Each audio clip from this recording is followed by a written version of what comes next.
Tu peux acclamer pour le Seigneur des cris de joie. Tu peux crier que le Dieu soit glorifié pour ce moment favorable qu'il est venu nous accorder.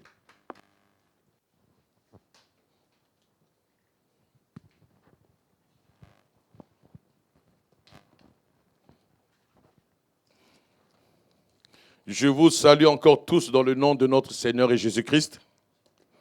Partout où les enfants de Dieu aujourd'hui sont rassemblés pour nous suivre, je vous salue et que Dieu fasse grâce afin que la connexion soit réellement favorable et que nous puissions réellement suivre cet enseignement tel que le Seigneur veut que nous puissions la suivre et l'entendre. Je salue tout le monde, et je bénis réellement Dieu de cette grâce qu'il est en train de nous accorder à passer ces moments dans l'enseignement. Et je bénis mon frère, je bénis ma sœur encore dans le nom de Jésus pour cette persévérance que vous aviez pour pouvoir suivre l'enseignement.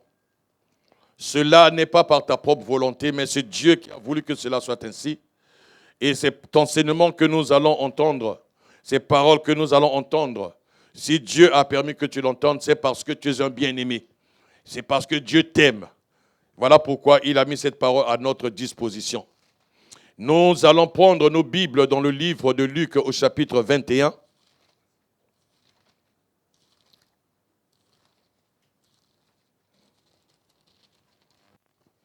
Nous allons commencer par le verset 5 et nous allons nous arrêter au verset 13. Là où tu es, tu peux déjà prendre ta Bible et nous allons tous lire ensemble dans le nom de notre Seigneur et Sauveur Jésus-Christ. Comme quelques-uns parlaient des belles pierres et des offrandes qui faisaient l'ornement du temple, Jésus dit, « Les jours viendront où, de ce que vous voyez, il ne resterait pas pierre sur pierre qui ne soit renversée. » Ils lui demandèrent, « Maître, quand donc cela arrivera-t-il? Et à quel signe connaîtront-on que ces choses vont arriver? » Jésus répondit, « Prenez garde que personne ne soit séduit, car plusieurs viendront en mon nom, disant, « C'est moi, et le temps approche. » Ne les suivez pas. Quand vous entendrez parler des guerres et de soulèvements, ne soyez pas effrayés, car il faut que ces choses arrivent premièrement. Mais ce ne sera pas encore la fin.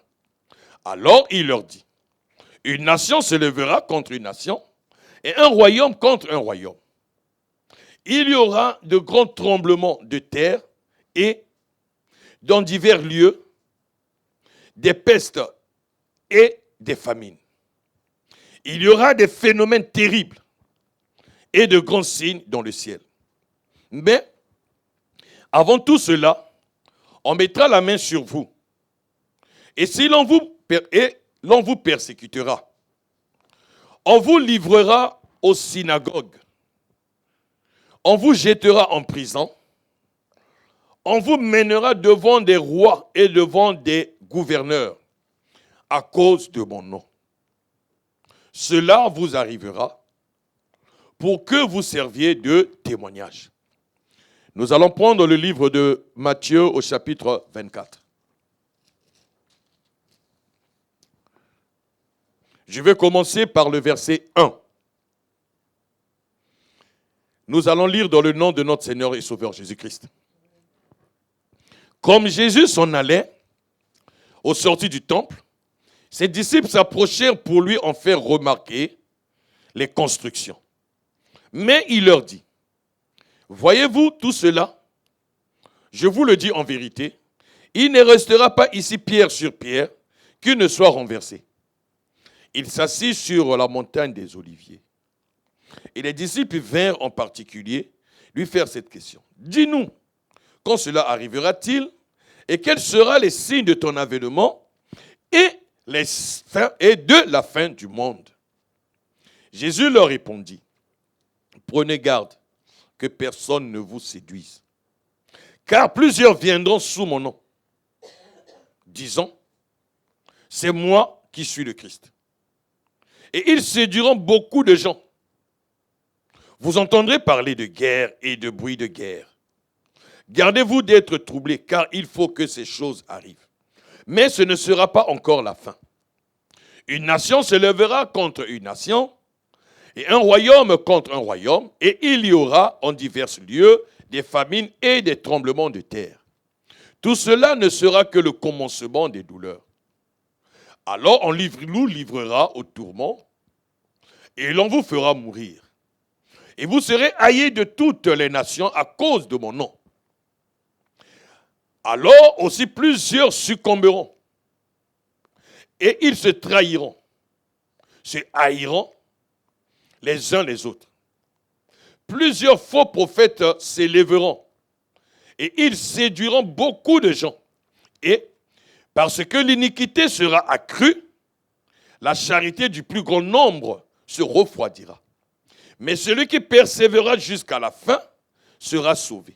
Cette bonne nouvelle du royaume sera prêchée dans le monde entier pour servir de témoignage à toutes les nations. Alors viendra la fin. Nous allons toujours être dans le livre de Matthieu 24. Nous allons prendre maintenant le verset 36. Pour ce qui concerne le jour et l'heure, personne ne le sait, ni les anges des cieux, ni le Fils, mais le Père seul. Ce qui arriva au temps de Noé arrivera de même à l'avènement du Fils de l'homme. Car dans les jours qui précédèrent le déluge, les hommes mangeaient et buvaient, se mariaient et mariaient leurs enfants, jusqu'au jour où Noé entra dans l'arche. Et ils ne se doutèrent de rien, jusqu'à ce que le déluge vint et les emporta tous. Il en sera de même à l'avènement du Fils de l'homme. Alors, de deux hommes qui se seront dans les champs, l'un sera pris et l'autre laissé. Et de deux femmes qui moudront à la meule, l'une sera prise et l'autre laissée. Veillez donc, puisque vous ne savez par quel jour votre Seigneur viendra. Sachez-le bien, si le maître de la maison savait à quelle veille de la nuit le voleur doit venir, il veillerait et ne laisserait pas percer sa maison. Nous allons prendre le livre de Jean au chapitre 14.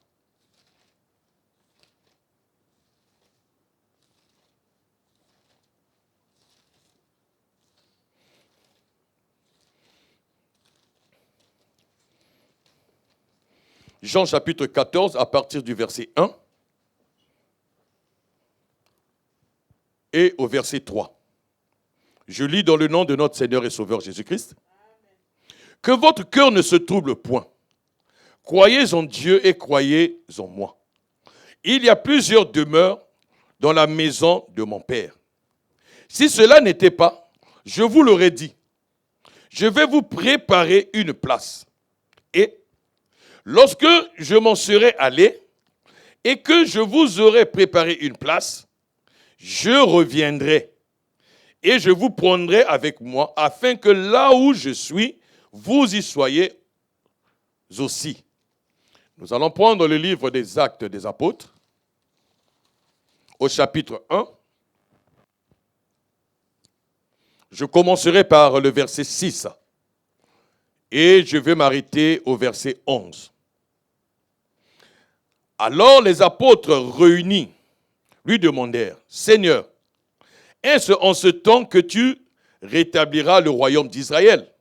Il leur répondit, « Ce n'est pas à vous de connaître le temps ou les moments que le Père a fixés de sa propre autorité. Mais vous recevrez une puissance, le Saint-Esprit survenant sur vous, et vous serez mes témoins à Jérusalem, dans toute la Judée, dans la Samarie et jusqu'aux extrémités de la terre. » Après avoir dit cela, il fut élevé pendant qu'il les regardait et une nuée le déroba et à leurs yeux. Et comme ils avaient les regards fixés vers le ciel, pendant qu'ils s'en allaient, voici deux hommes vêtus de blanc leur apparurent et dirent, hommes galiléens, pourquoi vous arrêtez-vous à regarder au ciel? Ce Jésus qui a été enlevé au ciel du milieu de vous reviendra de la même manière que vous l'aviez vu allant au ciel. Nous allons pour l'instant nous arrêter là, mais au fur et à mesure, nous allons, si Dieu fait grâce, rajouter d'autres tests. Mais je vais quand même prendre un test qui me vient à l'esprit.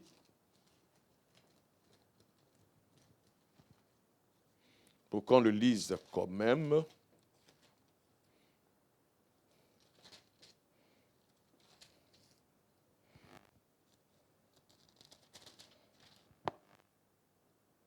Nous allons prendre 1 Corinthiens au chapitre 15.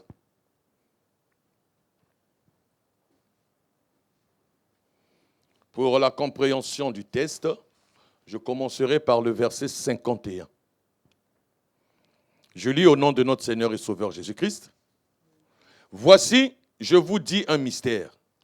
Nous ne mourrons pas tous, mais tous nous serons changés en un instant, en un clin d'œil, à la dernière trompette. La trompette sonnera et les morts ressusciteront incorruptibles et nous serons changés. Car il faut que ce corps corruptible revête l'incorruptibilité et que ce corps mortel revête l'immortalité. Que Dieu bénisse la lecture de sa parole et que par le Seigneur, nous ayons la grâce de comprendre ce dont nous voulons parler. Bien-aimés, n'oublions pas que nous avons dit que nous allons ouvrir une petite parenthèse pour parler sur certains points, bien que notre thème principal, c'est sur le tabernacle. Mais là, nous voulons parler sur les signes de l'avènement de notre Seigneur Jésus-Christ. En parlant de ces signes, nous voulons aussi sensibiliser le peuple de Dieu. Parce qu'aujourd'hui, tel que nous vivons, tel que nous marchons, il y a beaucoup de choses qui se passent et beaucoup des enfants de Dieu sont ignorants. Alors, lorsque nous lisons le texte, surtout celui de Matthieu au chapitre 24, une question est posée.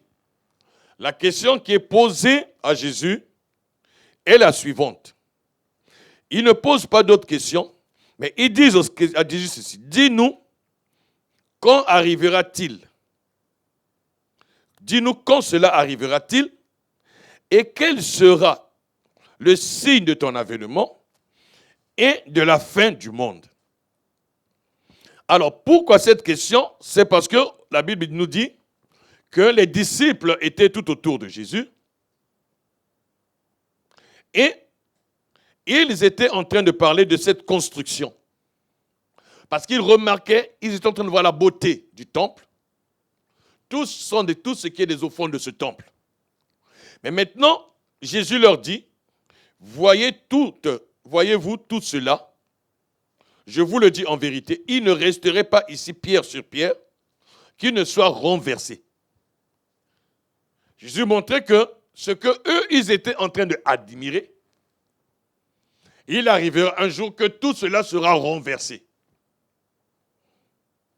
Alors, maintenant, bien qu'étant assis sur le mont des Oliviers, la Bible nous dit que les disciples vinrent en particulier lui faire cette question. Dis-nous, quand cela arrivera-t-il? Donc, qu'est-ce qui va arriver? Ce qui va arriver lorsque tout va se renverser. Et ils posent encore l'autre question parce qu'ils veulent savoir quel sera le signe de ton avènement et le signe de la fin du monde.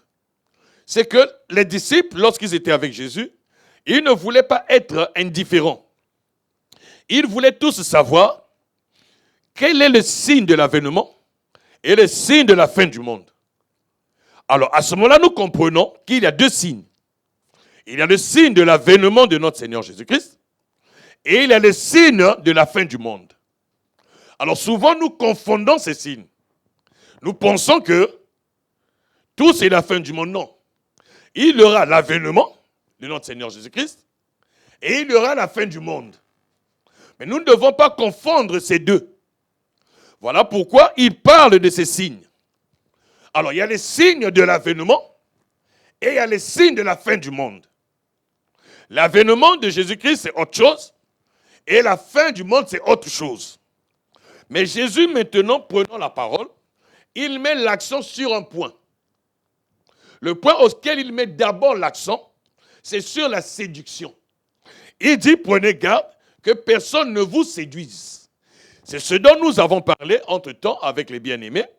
Mais nous répétons cela afin d'avancer pour que chacun, puis tous ceux-là qui nous ont suivis, qui nous ont rejoints, puissent être à la page pour ne pas qu'ils soient perdus. Parce que lorsque nous allons continuer ces enseignements dans la semaine, que ceux qui n'ont pas été là et qui nous rejoignent ne puissent pas être perdus dans les différents éléments que nous allons évoquer, selon la grâce que Dieu va accorder. Alors, il parle de la séduction.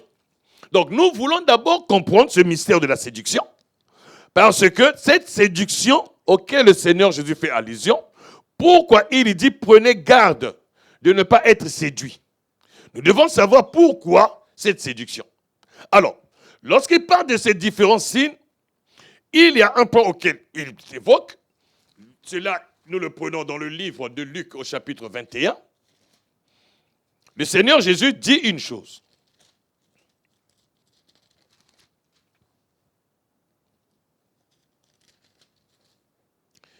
Au verset 11.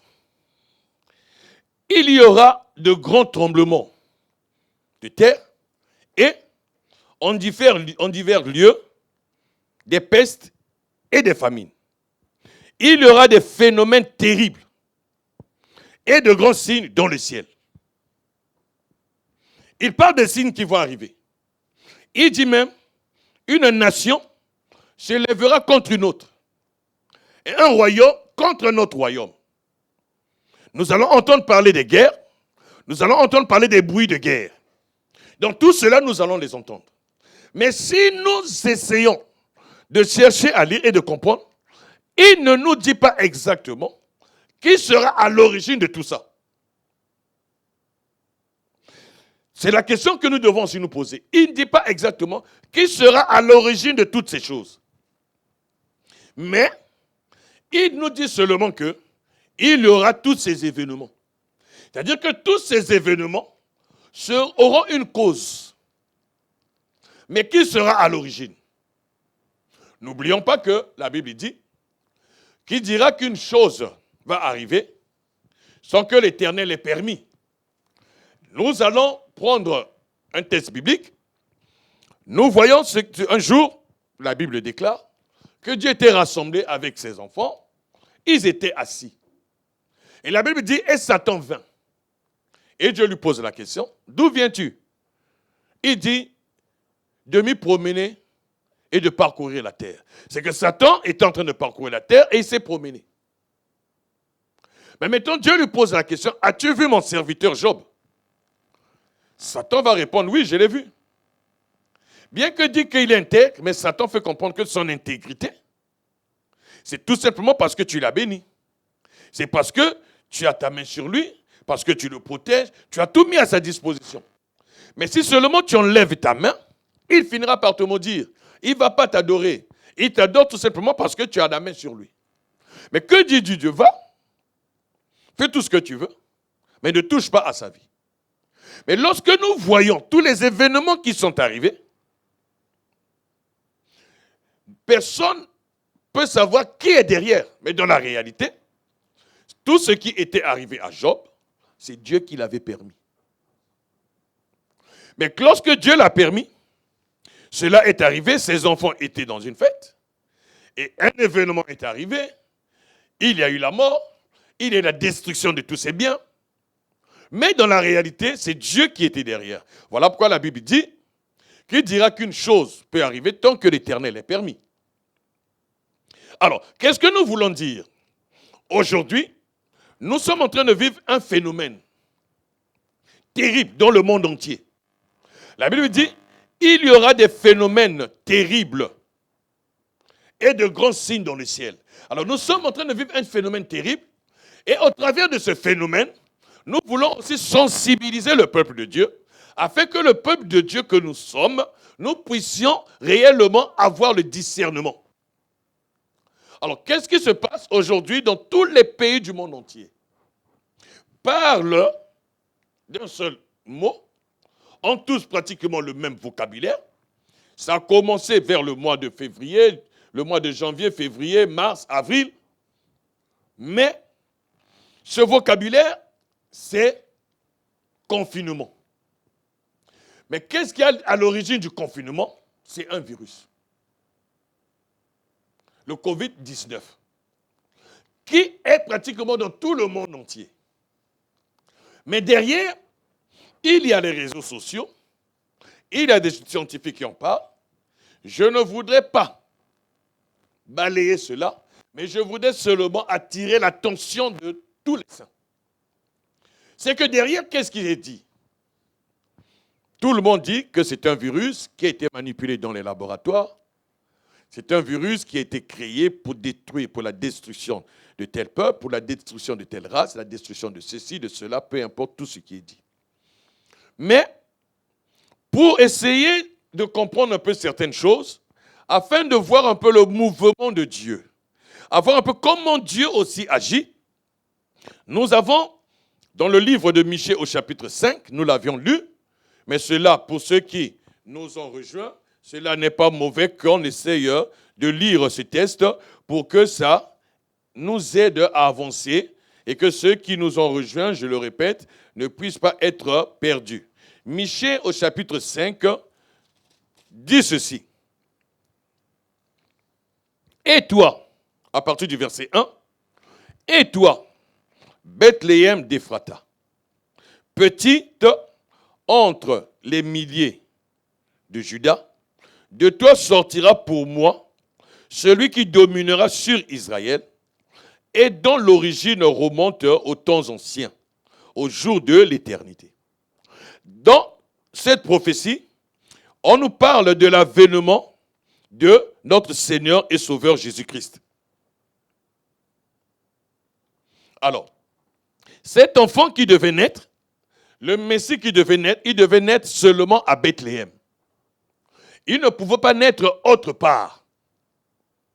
Mais maintenant, lorsque nous lisons aussi dans le livre d'Ésaïe, Ésaïe parle aussi de la naissance de ce Messie. Ésaïe dit que ce Messie, comment est-ce qu'il devait naître? Donc c'est que les prophéties sont annoncées, les prophéties sont citées, les prophéties ont été dites de la naissance de cet enfant qui devait naître, qui dit que la Vierge sera enceinte et elle enfantera un fils. Et on lui donnera le nom d'Emmanuel. Cette prophétie a été annoncée que la Vierge devait être enceinte et elle enfantera un fils. Et on lui donnera le nom d'Emmanuel qui veut dire Dieu parmi nous. Mais maintenant, Michée, dans sa prophétie, il annonce le lieu où cet enfant doit naître. Ésaïe parle de celle-là qui va porter l'enfant. Et Michée annonce le lieu où cet enfant doit naître. Voilà pourquoi nous disons souvent, les prophéties doivent avoir des précisions. Nous sommes rentrés dans un domaine, dans une période, dans une génération, où beaucoup de prophéties n'ont pas de précision, qui ne sont pas fondées sur les Écritures. Nous allons avancer. Mais maintenant, lorsque nous lisons les Écritures, nous voyons clairement ce qui est arrivé. La Bible dit ceci dans le livre de Matthieu au chapitre 1. Je vais commencer par le verset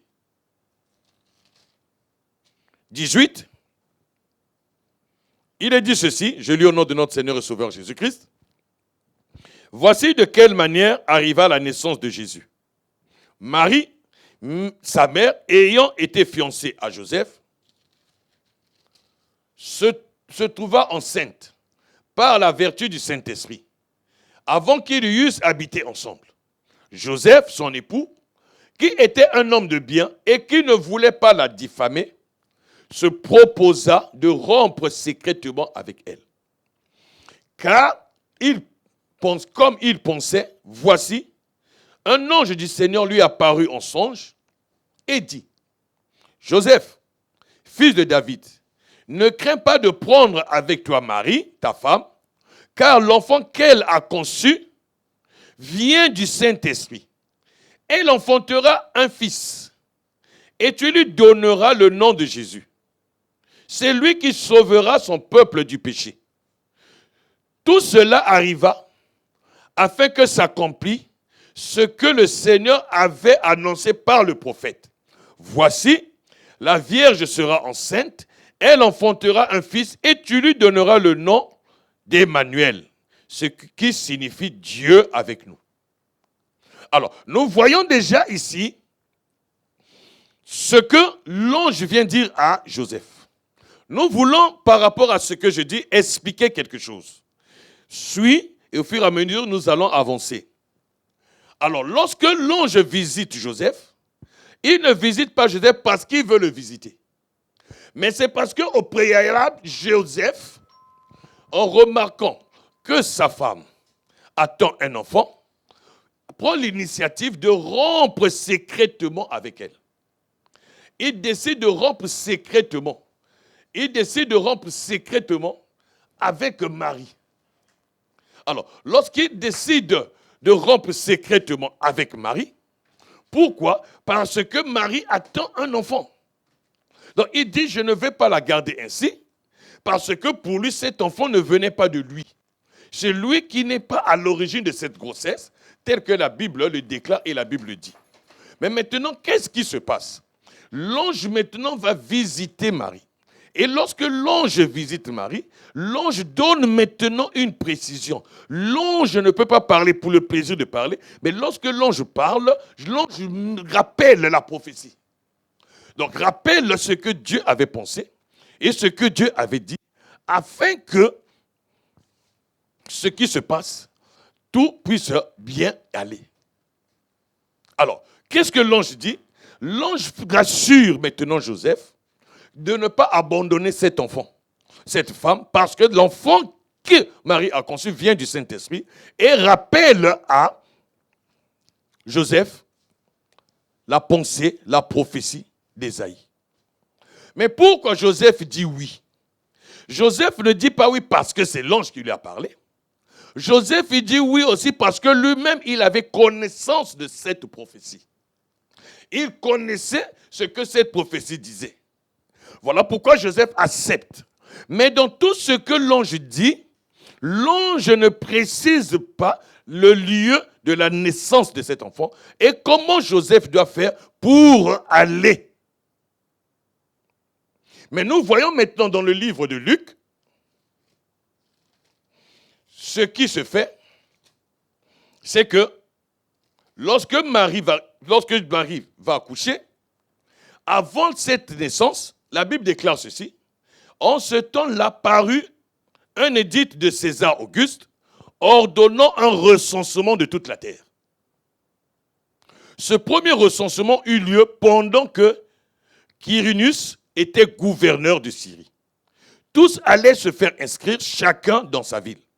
Joseph aussi monta de la Galilée, de la ville de Nazareth, pour se rendre en Judée, dans la ville de David, appelée Bethléem, parce qu'il était de la maison de la famille de David, afin de se faire inscrire avec Marie, sa fiancée, qui était enceinte. Donc, lorsque Joseph quitte Nazareth, parce que l'ange parle à Joseph, Joseph est à Nazareth. Mais n'oublions pas que Michée a dit que cet enfant naîtra à Bethléem. Joseph et Marie étaient à Nazareth. Donc là où Joseph et Marie étaient à Nazareth, Marie était déjà à terme. Donc Marie était prête à accoucher. Mais ce qui se passe, c'est que si Marie a accouché à Bethléem, c'est parce que César Auguste a donné cette ordonnance. Il a donné cette ordonnance. Il a ordonné à ce que les gens aillent se recenser dans leur propre ville. Et lorsqu'il leur donne ce recensement sur toute la terre, c'est-à-dire que Joseph et Marie sont dans l'obligation de quitter Nazareth pour aller à Bethléem. Mais la prophétie de Michée doit s'accomplir. Marie est en grossesse, il faut qu'elle accouche, mais elle ne peut pas accoucher à Nazareth. Jésus ne peut pas naître à Nazareth. Jésus doit naître à Bethléem. C'est alors que César Auguste doit réellement faire sortir cette décision. Mais dans la réalité, ce que César décide, ce n'est pas lui qui décide, mais c'est Dieu qui l'ordonne à faire sortir cette édite, cette ordonnance, afin que Marie et Joseph aillent à Bethléem et par la suite s'accomplisse la parole pour que Marie accouche. Pourquoi nous prenons ce test? C'est pour montrer que lorsqu'il y a certaines choses qui arrivent, c'est Dieu qui permet, c'est Dieu qui ordonne. L'être, le mouvement, l'existence vient de lui. Alors, pour qu'il y ait cela, il fallait que Dieu ordonne. Mais maintenant, lorsque il nous est dit dans le livre de Luc au chapitre 21, la question qui est posée, c'est que Jésus fasse connaître quels sont les signes de son avènement, les signes de la fin du monde. Mais maintenant, il donne des signes. Il dit ce qui doit arriver. Il parle des tremblements de terre, il parle des guerres, il parle de la peste, il parle des phénomènes terribles dans le monde. Mais il ne nous dit pas comment cela va venir.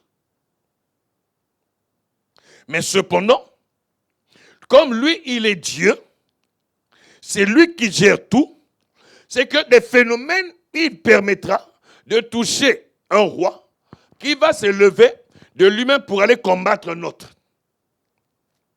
Il va toucher un roi qui va se lever pour aller combattre un autre. N'oublions pas que lorsque Dieu a pris la décision de tuer Achab, il a demandé. Il y a un esprit qui est venu, qui a dit ce qu'il va faire. Mais lorsque Achab va en guerre, la Bible dit bien qu'il s'était déguisé.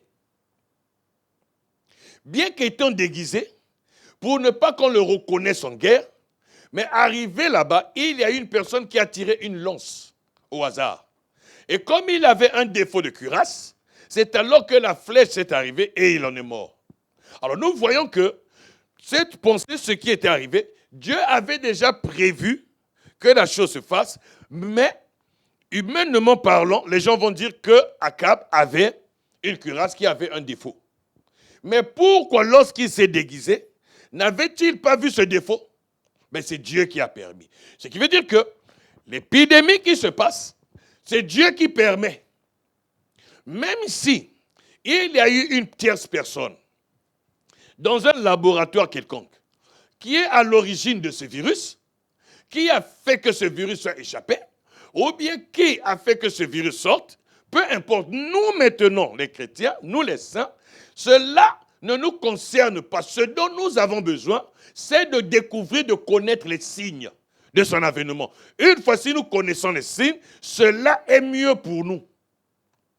Voilà pourquoi j'ai donné ce test pour montrer que s'il y a signes, s'il y a ces événements, c'est Dieu qui a permis. Mais comme il a permis, nous maintenant, nous devons chercher à nous positionner dans le bon côté. Voilà pourquoi après cela, le Seigneur dit, prenez garde que vous ne soyez séduits.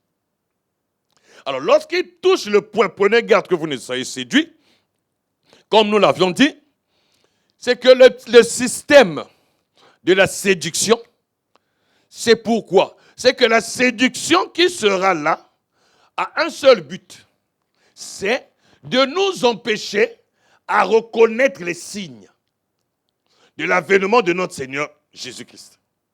C'est que beaucoup ont des difficultés à reconnaître les signes à cause de la séduction. Et comme la séduction est rentrée, et comme la séduction a pris place, c'est alors qu'on a des difficultés à reconnaître maintenant la séduction.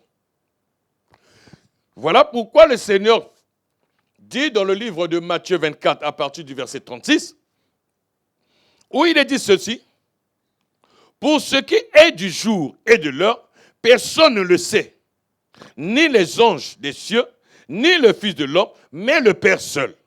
C'est-à-dire que la séduction va fonctionner dans quel domaine? Déjà, il fut un moment, lorsque nous étions jeunes, je m'en souviens, on nous disait que la fin du monde devait être en 75.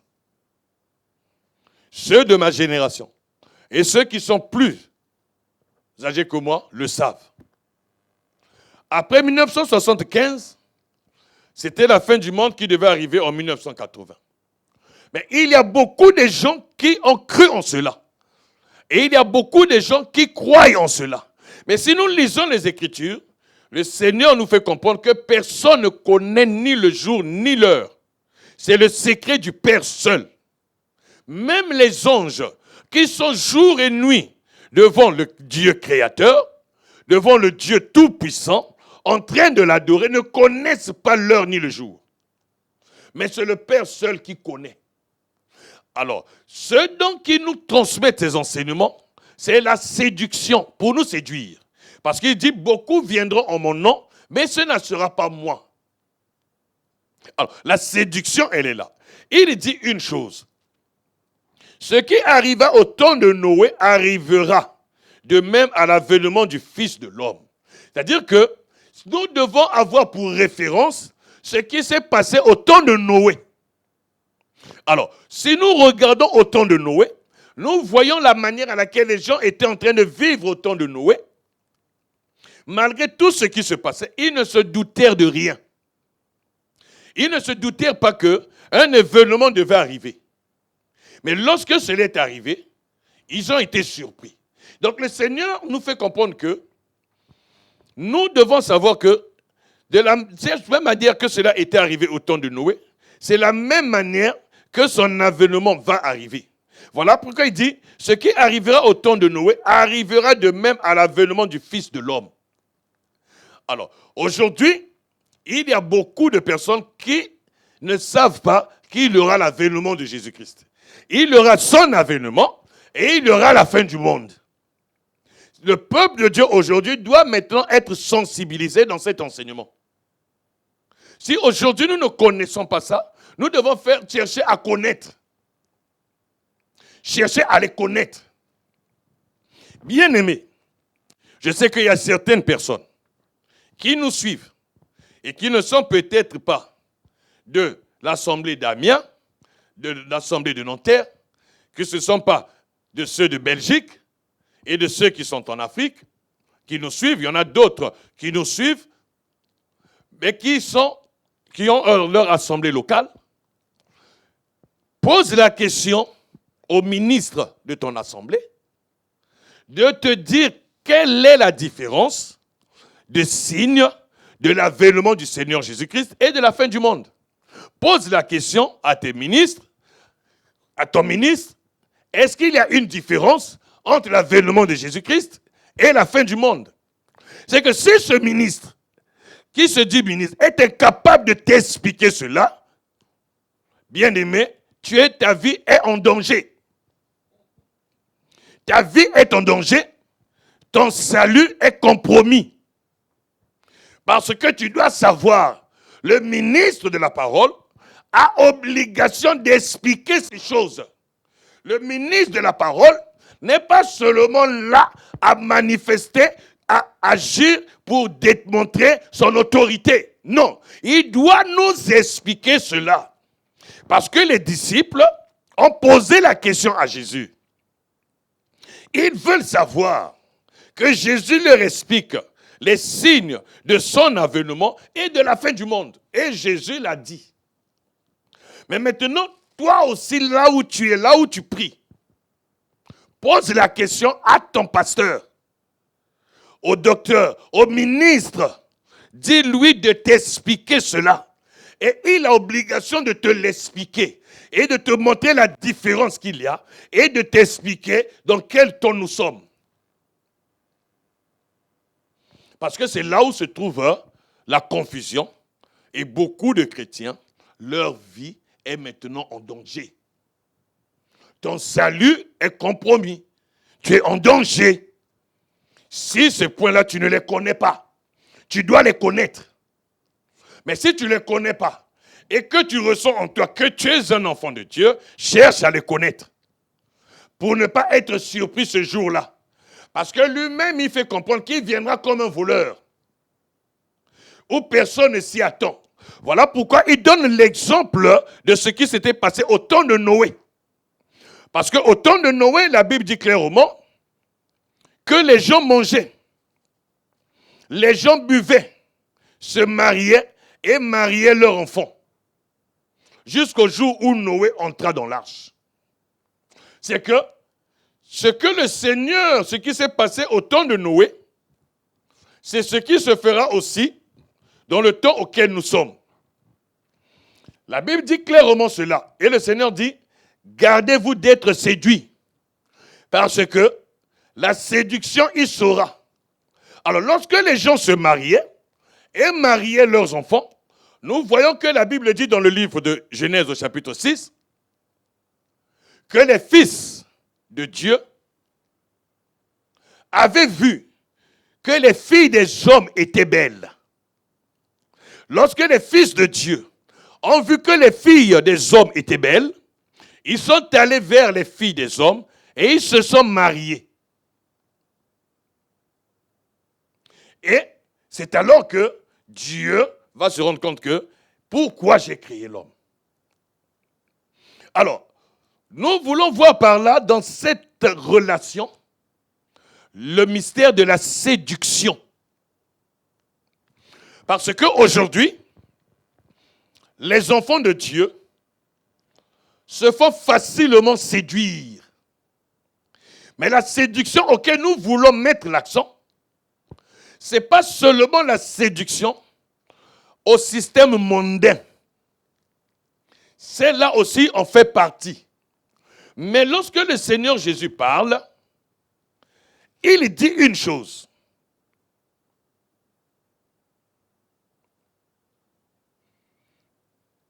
Car plusieurs viendront sous mon nom, disons, c'est moi qui suis le Christ. Et ils séduiront beaucoup de gens. C'est-à-dire que ceux-là qui viendront en son nom, ils auront, mais ça ne sera pas lui, mais ils auront la capacité de séduire beaucoup de gens. Alors, qu'est-ce que nous voulons dire par là? C'est que dans le système, dans le point de la séduction, nous voulons parler de la fausseté, le mauvais enseignement, l'enseignement qui n'est pas fondé sur Christ. Nous allons lire un texte pour que ça nous aide.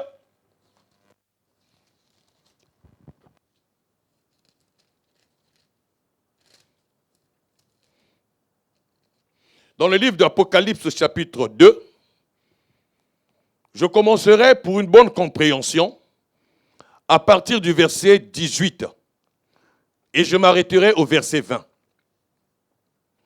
Écrit à l'ange de l'église de Thyatire. Voici ce que dit le Fils de Dieu, celui qui a les yeux comme une flamme de feu et dont les pieds sont semblables à de l'airain ardent. Je connais tes œuvres, ton amour, ta foi, ton fidèle service, ta constance et tes dernières œuvres plus nombreuses que les premières. Mais ce que j'ai contre toi, c'est que tu as laissé la prophétesse Jézabel, qui se dit prophétesse, enseigner et séduire mes serviteurs, pour qu'ils se livrent à l'impudicité et qu'ils mangent la viande sacrifiée, des viandes sacrifiées aux idoles. Alors c'est que lorsque Dieu parle à l'ange de l'église de Thyatire, il montre l'amour qu'il a, la fidélité, la constance, toutes ces choses. Mais la Bible dit, mais ce que j'ai contre toi. N'oublions pas que, dans la majorité des cas, lorsqu'on utilise le mais, ça annule aussi la pensée précédente. Maintenant, lorsqu'il dit, mais ce que j'ai contre toi, c'est que tu as laissé la prophétesse Jézabel. C'est que Jézabel, cette prophétesse, qui est venue enseigner, elle n'enseigne pas, elle enseigne et elle séduit. Elle ne séduit pas n'importe qui, mais les serviteurs. Mais pourquoi? Pour les livrer à l'impudicité. C'est que la séduction vient aussi dans l'enseignement. Comme Jésus le dit, beaucoup viendront en mon nom, mais ça ne sera pas moi. Il dit, ils séduiront beaucoup de gens. C'est qu'aujourd'hui, le chrétien est séduit par la fausseté. Beaucoup de gens sont séduits par l'esprit de Jézabel. Mais Jézabel, c'était cette femme-là qui avait tourmenté le cœur et détruit la vie de Akab. Lorsque Akab a épousé Jézabel, c'est alors que Akab va élever des autels à Astraté, des autels de Baal. Et tout Israël va rentrer dans l'idolâtrie. Alors c'est que la séduction, elle est aussi dans l'enseignement. La séduction, elle est aussi dans la vie quotidienne que nous menons. Le diable sait qu'il y a certaines personnes, il ne pourra plus leur demander de retourner dans les bois de nuit. Le diable sait qu'il y a certaines personnes qui ne pourra plus leur demander de vivre dans l'adultère. Mais il sait que ces personnes, il peut les entraîner dans des enseignements erronés. Parce qu'ils n'ont pas de fondement. C'est qu'aujourd'hui, lorsque le Seigneur dit, prenez garde que personne ne vous séduise, c'est que nous devons prendre garde à ne pas écouter tout ce que l'on nous dit. Bien aimé, nous allons expliquer un peu certaines choses sur le point de la séduction et aussi comprendre, lorsque la Bible parle des derniers jours, ce n'est pas aujourd'hui que ça a commencé. Les derniers jours ont commencé depuis lorsque Jésus est allé à la croix. Lorsque les apôtres, ils étaient déjà dans le dernier jour. Et ils enseignaient déjà l'avènement de notre Seigneur Jésus-Christ. Pourquoi nous avons lu le livre de Jean au chapitre 14? C'est pour montrer que dans Jean chapitre 14, Jésus leur parlait déjà de son avènement. Il leur dit, je dois aller. Auprès de mon Père, il y a plusieurs demeures. Mais je vais aller vous préparer une place. Et lorsque j'aurai fini, je viendrai vous prendre. Donc c'est qu'il parlait déjà de son avènement. Il disait déjà qu'il va venir. Nous avons lu dans le livre de l'Acte des Apôtres pour montrer que l'avènement de Jésus-Christ avait déjà été annoncé. Donc, lorsque eux, ils ont commencé le travail, jusqu'aujourd'hui, l'Église attend le jour de l'avènement de notre Seigneur.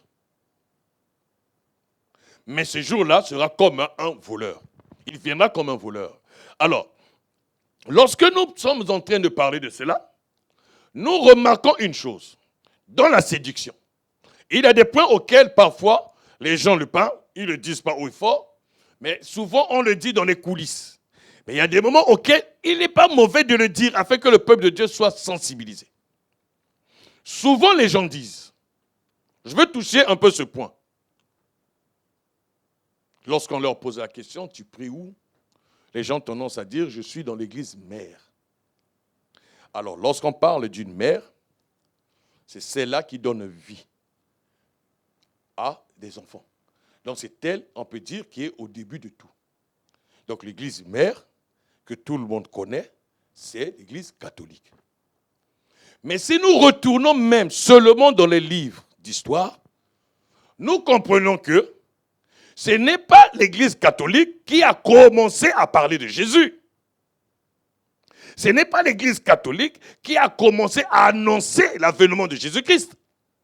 Ce n'est pas l'église catholique qui a commencé à parler que Jésus-Christ était né d'une vierge. L'Église catholique est venue en quel an? L'Église catholique est venue, si j'ai bonne mémoire, en l'an 300. 300 ou 300 et quelques. Mais lorsque ça a commencé, ce n'était pas l'Église catholique. C'est que l'Église catholique ne peut pas être l'Église mère. Mais elle est venue et elle a emmené un enseignement erroné. Et dans son enseignement, plein de séduction. Ce n'était que la séduction, par exemple, que la Bible dit que personne ne vous séduise. Nous allons prendre un point auquel il y a un point de séduction. L'Église catholique parle de Marie qui est la mère de Dieu. Cela n'est pas faux. Nous disons oui. Mais quel est le Dieu que Marie a engendré de l'Église catholique? Est-ce Jésus? Mais si nous disons que c'est Jésus, que me dit Hébreu au chapitre 7? Hébreu chapitre 7 dit ceci. À partir du verset 1. Je m'arrêterai au verset 3. En effet, ce Melchisedec, roi de Salem, sacrificateur du Dieu très haut, qui alla au devant d'Abraham lorsqu'il revenait de la défaite des rois, qui le bénit, et à qui Abraham donna la dîme de tout, qui est d'abord roi de justice, d'après la signification de son nom. Ensuite, roi de Salem, c'est-à-dire roi de paix. Qui est son père, son mère, sans généalogie, qui n'a ni commencement de jour, ni fin de vie, mais qui est rendu semblable au Fils de Dieu. Ce Melchisedec demeure sacrificateur à perpétuité. Donc c'est que ce Melchisedec dont on parle, c'est Jésus-Christ, qui est sacrificateur à perpétuité. Mais lorsqu'on parle de Jésus-Christ, il n'a ni père, il n'a ni mère. Mais comment Marie, on peut dire c'était la mère de Dieu? Voilà, je touche ce point pour commencer là, pour montrer comment ces enseignements erronés, pleins de séduction, sont rentrés. Mais maintenant, c'est à moi maintenant de comprendre que tous ces enseignements-là n'étaient que les signes de son avènement. Alors, nous voyons maintenant par la suite, lorsque on nous la présente, Jésus lui-même, donc selon les Écritures, il n'a jamais appelé sa maman maman. Il appelait toujours femme. Lorsqu'on lui dit ta mère, tes frères, ses sœurs sont là, il dit ma mère, mes frères et sœurs sont ceux qui font la volonté du Père. Mais maintenant, retournons encore dans ce mystère. On nous dit on l'appelle la Vierge Marie. Mais la Bible déclare qu'elle a eu des enfants. Ce sont des choses que parfois on nous dit, mais nous ne faisons pas attention. Alors je touche cela, non pas parce que je suis en train de cibler les hommes, les femmes qui sont dans cette dénomination. Je ne les cible pas parce que je sais qu'au travers eux, au-dedans de cette dénomination, il y a des hommes qui sont réellement des enfants de Dieu. Et que Dieu va aussi les faire sortir de là avant son avènement. Que Dieu soit béni. Alors, nous continuons sur le point auquel il dit, ne soyez pas séduits. Et nous voyons que Jézabel, son but c'était de séduire. Alors, si nous retournons dans le livre de Deutéronome, lorsque nous avons lu qu'un homme ne doit pas se vêtir, mettre des vêtements de femme, c'est-à-dire que lorsque l'homme change sa nature et prend une nature féminine, c'est une abomination. Et lorsque on prend la femme, on se met à la vêtir des vêtements d'homme, c'est aussi une abomination.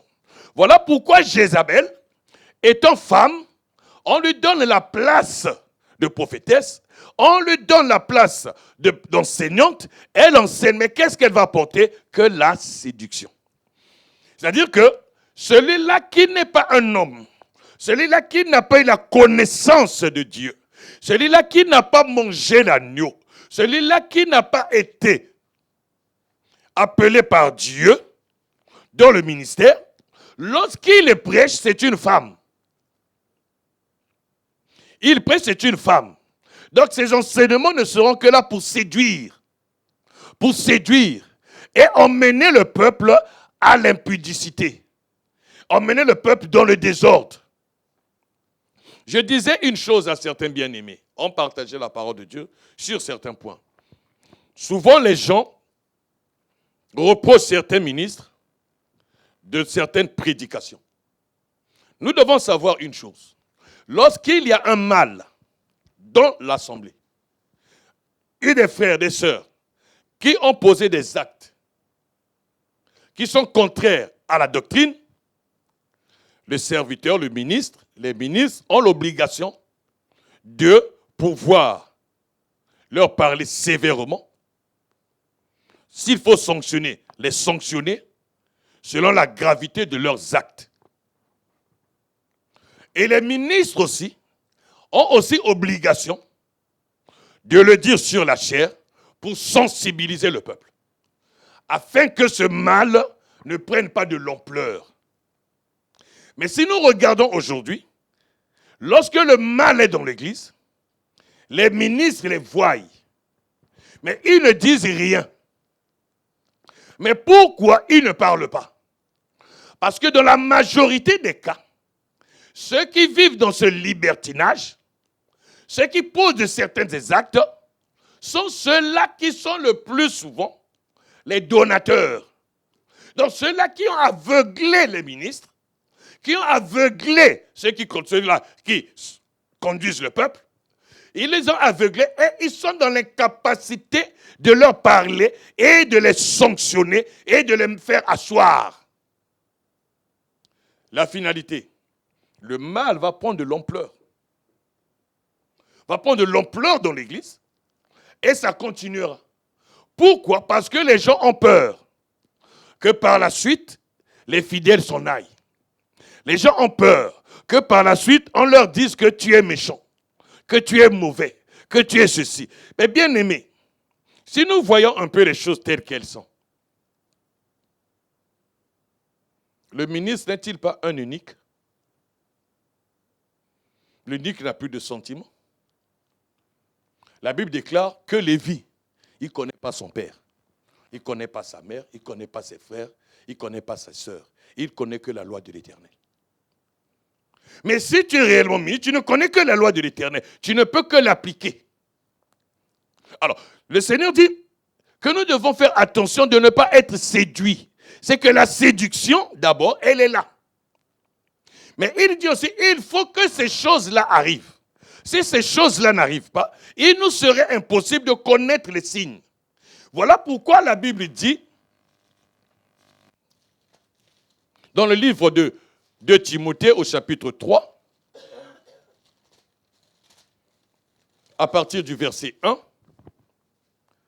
la Bible dit ceci, « Sache que dans les derniers jours, il y aura des temps difficiles, car les hommes seront égoïstes, amis de l'argent, fanfarons, hautains, blasphémateurs, rebelles à leurs parents, ingrats, irréligieux, insensibles, déloyaux, calomniateurs, intempérants, cruels, ennemis des gens de bien, traîtres, emportés, en fait d'orgueil, aimant le plaisir plus que Dieu, ayant l'apparence de la piété, mais reniant ceux qui en fait la force. Éloigne-toi de ces hommes. » C'est-à-dire que la Bible dit, sache que dans les derniers jours, il y aura des temps difficiles. Mais ces derniers jours-là ont commencé quand? Si nous lisons les Écritures, nous allons prendre le livre de Hébreux au chapitre 1, à partir du verset... commençons par le verset 1 et nous allons nous arrêter au verset 2. La Bible dit ceci. Après avoir autrefois, à plusieurs reprises et de plusieurs manières, parlé à nos pères par les prophètes, Dieu, dans ces derniers temps, nous parle par le Fils, qu'il a établi héritier de toutes choses, par lesquelles il a aussi créé le monde. C'est que les derniers jours, ces derniers temps, c'est depuis que Jésus a commencé à ouvrir la bouche. Voilà, la Bible dit, dans ces derniers temps, donc Dieu, dans ces derniers temps, nous parle par le Fils. qu'il a établi. C'est-à-dire que les derniers temps, c'est dès lors que Jésus a commencé à parler, c'est alors que nous sommes rentrés dans les derniers temps. Mais les signes là sont en train de s'accomplir au fur et à mesure. Plus les signes s'accomplissent, il arrivera au temps que Dieu a prévu pour revenir prendre son épouse, prendre son église. C'est que là où le Seigneur est parti, il est allé nous préparer une place. Dans la place qu'il est en train de nous préparer, une fois si la place, il les a préparés, il finit de préparer cette place, c'est alors là qu'il viendra prendre son église. Et l'église sera enlevée. Alors maintenant, les signes dont il parle, il fait comprendre qu'il y aura des tremblements de terre, il y aura tout cela. Mais parmi ces signes, il nous fait comprendre que l'amour du plus grand nombre se refroidira. Mais cet amour ne se refroidira pas parce qu'il faut qu'elle se refroidisse, mais c'est l'iniquité. Alors, les gens deviendront fanfarons, égoïstes.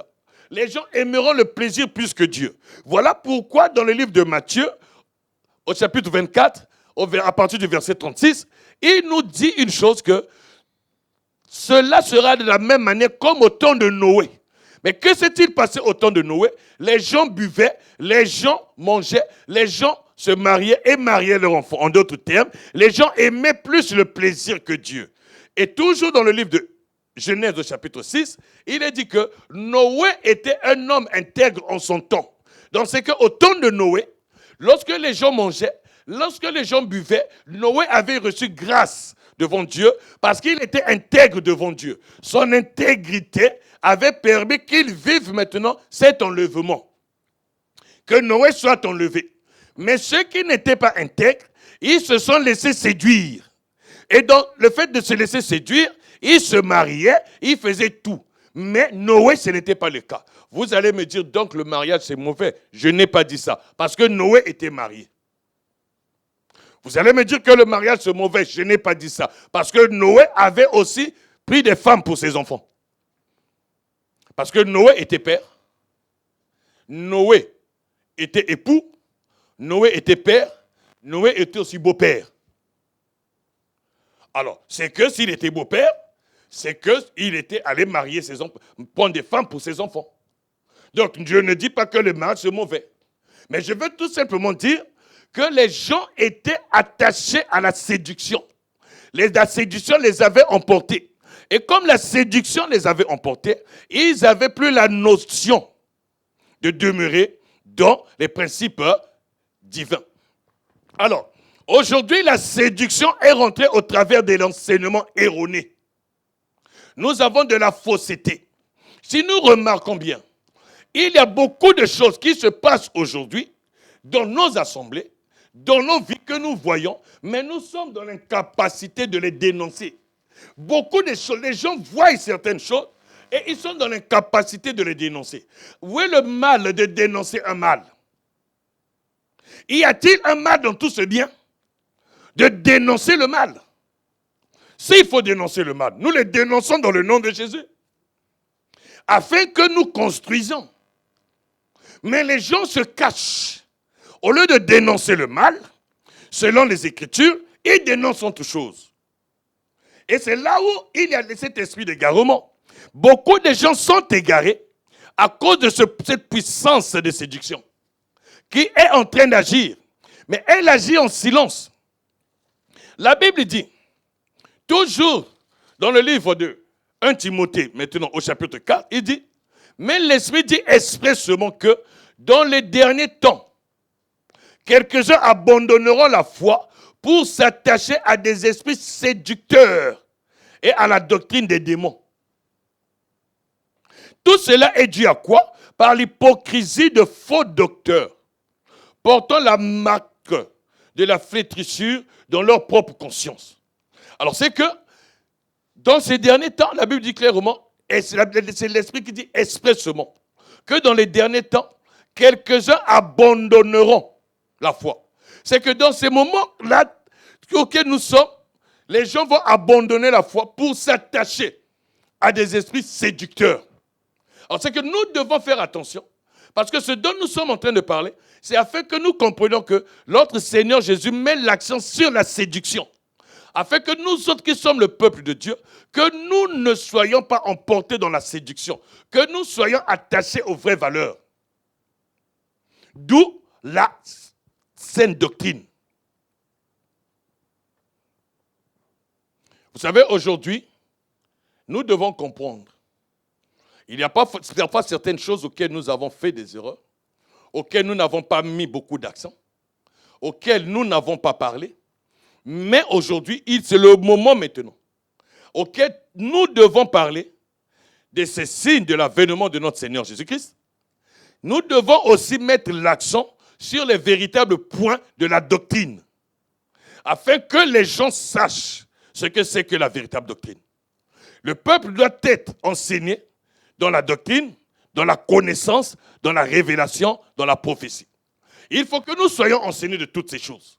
Il faut que nous ayons cette connaissance, parce que nous devons avoir la stature parfaite de Christ. L'Église de Dieu est sous le contrôle de Dieu lui-même. Voilà pourquoi Colossiens dit qu'il est la tête de l'Église. La tête de l'Église, c'est lui-même Jésus. Il n'est pas la tête de l'Église parce que Colossiens l'a dit, mais il est la tête de l'Église parce que lui-même il a dit, je bâtirai mon Église. Donc, tous ceux-là qui se disent chrétiens et qui reconnaissent Jésus comme Seigneur et Sauveur, c'est que la tête de l'Église, c'est Jésus. C'est que dans l'Église, il n'y a pas de chef.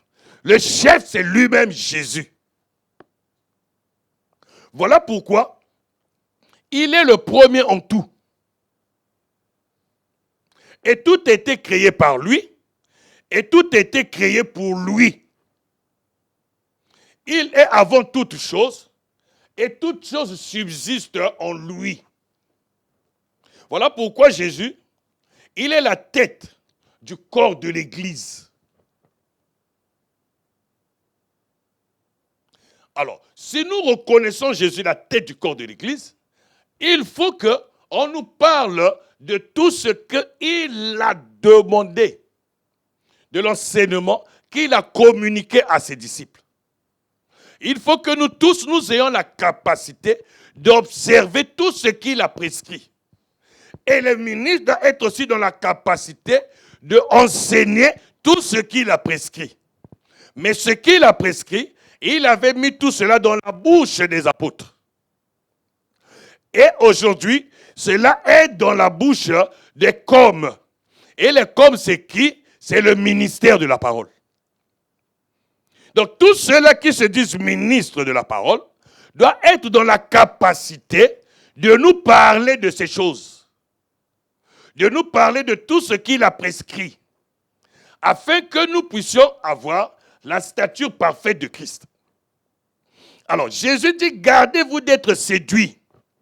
C'est que la séduction qui est là, elle est faite pour nous empêcher de pouvoir discerner les signes. Voilà pourquoi vous verrez dans le livre de 2 Pierre au chapitre 3,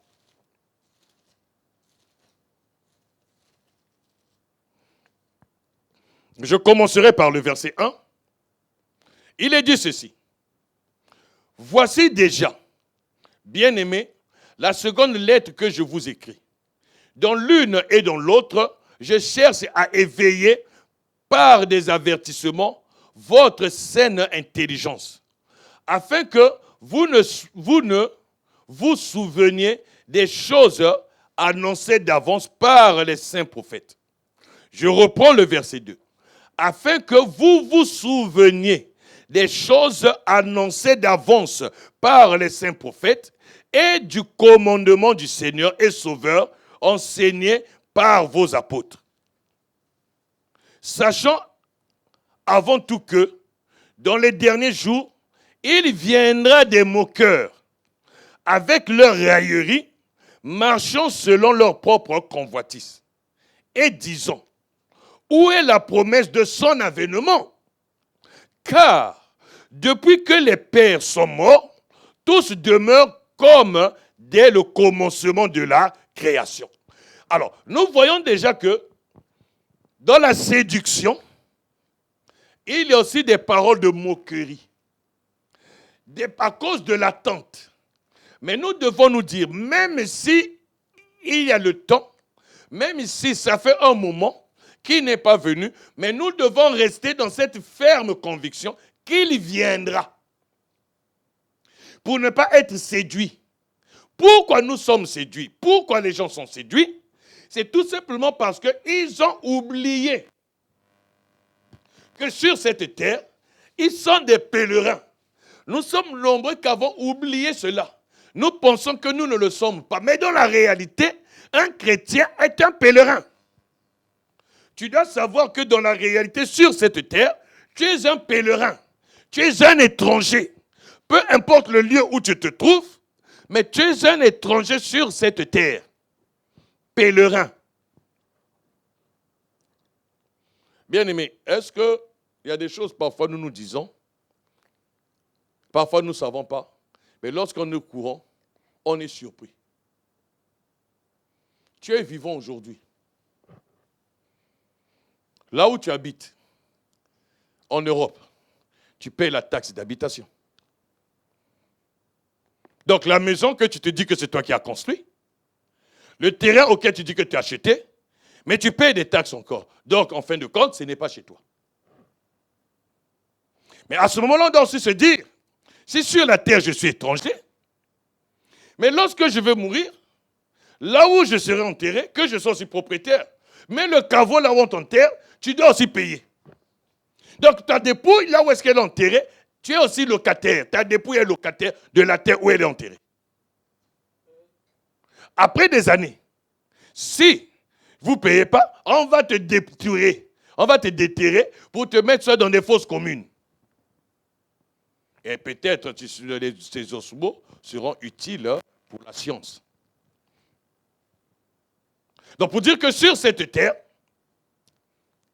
vivants ou morts, locataires. Vivants ou morts, locataires. Ce sont des choses autrefois que nous ne comprenions pas.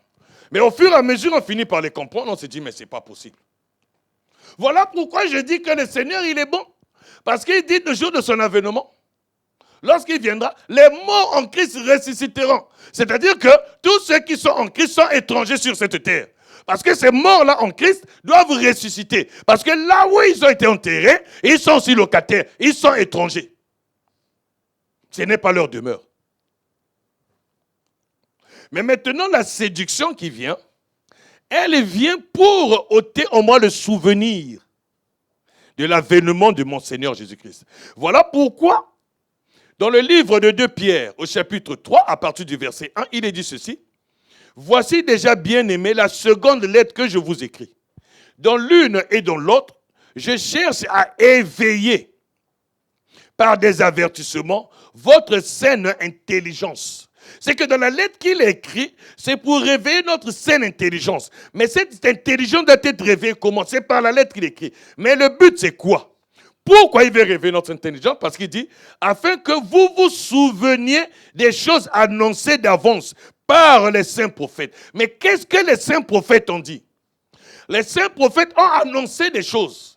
Les saints prophètes ont dit des choses. Les mouvements de tout ce que les saints prophètes faisaient, ça annonçait l'avènement de notre Seigneur Jésus-Christ. Ça annonçait beaucoup de choses qui parlaient que le Seigneur viendra. Voilà pourquoi il est dit aussi ceci dans le livre d'Éphésiens.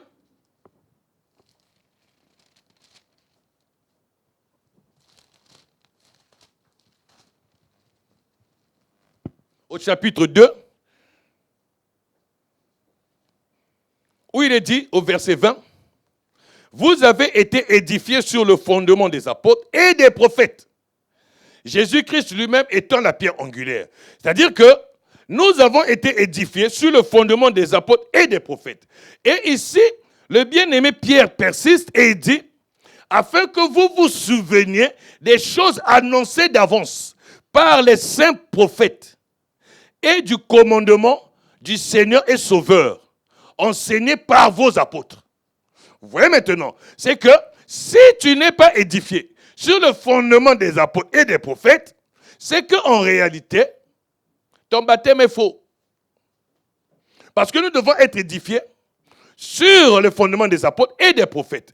Et ici, le bien-aimé Pierre le fait ressortir.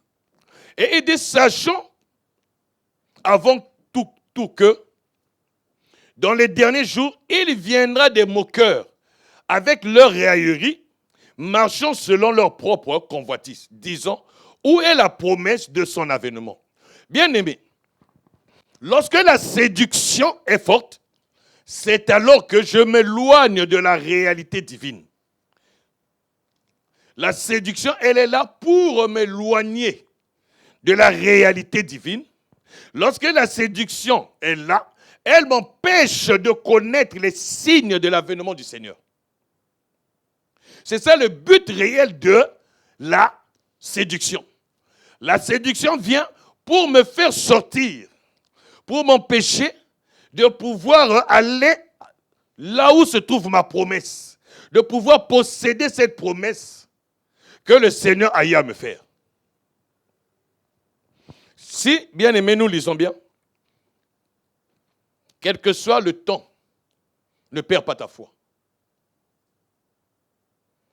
Quel que soit le temps. Israël était dans le désert, Moïse était à la montagne. Ils ont attendu Moïse, ils n'ont pas eu de nouvelles. Et la seule chose qu'ils ont eu à faire, c'était de construire, de se faire un veau d'or. Ce qui veut dire que plus le temps est long, c'est alors que la séduction vient. Mais cette séduction, lorsqu'elle vient, il ne faut pas que je me laisse emporter. Le Seigneur dit ceci dans le livre de Luc au chapitre 8. Nous allons bientôt finir. Chapitre 8, verset 8. Il est dit ceci. Jésus le dit. Il leur fera promptement justice. Mais quand le Fils de l'homme viendra, trouvera-t-il la foi sur la terre? C'est que la foi, nous ne devons pas la perdre lorsqu'il viendra. Quand est-ce qu'il viendra? Lorsqu'il viendra dans son avènement, pour prendre l'Église, il faut que l'Église soit toujours dans cette persévérance, dans cette espérance. Et nous avons vu que ce qui est dit dans le livre de Hébreux, au chapitre 11, je lis le verset 10 et après je vais sauter. Car ils attendaient la cité qui a de solides fondements, celle dont Dieu est l'architecte et le constructeur. Verset 13, c'est dans la foi qu'ils sont tous morts, sans avoir obtenu les choses promises, mais ils les ont saluées de loin, reconnaissant qu'ils étaient étrangers et voyageurs sur la terre.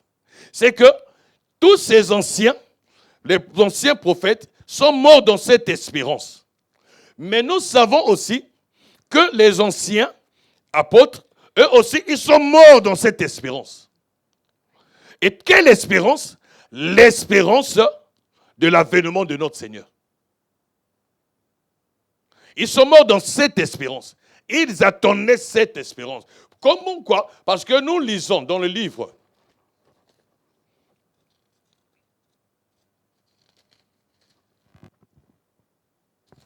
de Thessaloniciens, au chapitre 1.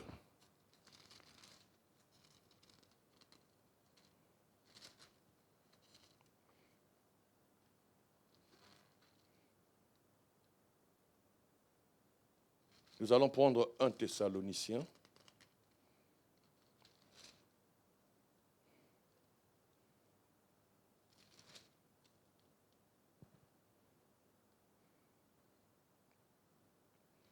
Nous allons commencer par le verset 13. Je lis dans le nom de notre Seigneur, 1 Thessaloniciens chapitre 4, excusez-moi, au verset 13, à partir du verset 13. Nous ne voulons pas, frères, que vous soyez dans l'ignorance au sujet de ceux qui dorment, afin que vous ne vous affligez pas comme les autres qui n'ont point d'espérance. Car si nous croyons que Jésus est mort et qu'il est ressuscité, croyons aussi que Dieu ramènera par Jésus-Christ, et avec lui ceux qui sont morts. Voici en effet ce que nous vous déclarons d'après la parole du Seigneur. Nous, les vivants, restés pour l'avènement du Seigneur, nous ne dévancerons pas ceux qui sont morts.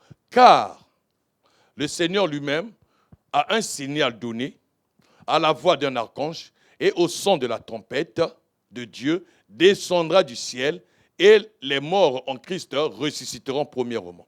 Alors, qu'est-ce que je vais toucher d'abord? J'ai dit que même les anciens, même les apôtres, ils sont morts dans cette espérance. En lisant la lettre aux Thessaloniciens, notre bien-aimé Paul dit ceci: voici en effet ce que nous vous déclarons d'après la parole du Seigneur. Nous les vivants. Lorsqu'il dit nous les vivants, il parle de lui dans cette époque-là. Lorsqu'il écrit la lettre, lui aussi, il est dans cette espérance. Il dit nous les vivants, restez pour l'avènement du Seigneur.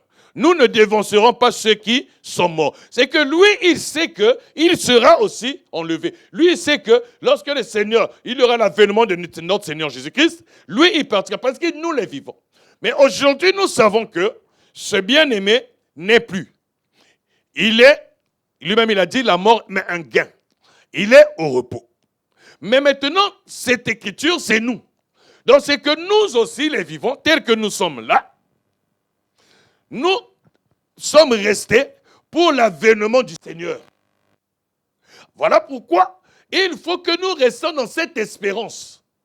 C'est la raison pour laquelle, tel que tu es chrétien, tu dois demeurer dans cette espérance. Alors, la Bible dit la foi est une ferme espérance des choses qu'on ne voit pas. Mais maintenant, la Bible aussi dit ce que je vois, est-ce que je peux encore l'espérer? C'est que ce que je vois, je ne peux plus l'espérer. C'est que la foi dans la réalité, dans la pensée réelle de Dieu, si nous voulons parler ainsi dans cette folie, c'est que la foi, c'est l'espérance de l'avènement de notre Seigneur Jésus. Donc la foi, ce n'est pas seulement avoir la foi pour le mariage, avoir la foi pour le travail, avoir la foi pour avoir de l'argent, pour avoir des titres de séjour, pour avoir une vie paisible. Parce que lorsque tu as la foi pour le mariage, une fois que tu es marié, est-ce que tu auras encore l'espérance de cela? Non. C'est que la foi est une ferme espérance. Alors tous les anciens qui sont morts, ils sont morts dans cette espérance. Quelle espérance? L'espérance de l'avènement de notre Seigneur Jésus-Christ. Alors c'est que nous aussi, nous devons avoir cette foi. Dans d'autres termes, cette espérance que notre Seigneur Jésus viendra. Alors aujourd'hui, toi tel que tu es en vie, tu dois marcher dans cette espérance. Et cette espérance, si tu l'as, c'est alors que la séduction n'aura pas de pouvoir sur toi. Nous avons touché le point de la séduction. Selon la grâce que Dieu nous a donnée, nous allons nous arrêter là. Et prochainement, si Dieu fait grâce, si le Seigneur Jésus ne vient pas pour prendre son église, si l'enlèvement ne se fait pas dans ces jours-ci, lorsque nous allons nous rassembler jeudi, nous allons commencer à parler des signes de son avènement, afin que nous soyons tous sensibilisés et que nous rentrions dans la dimension de cette connaissance et dans l'attente.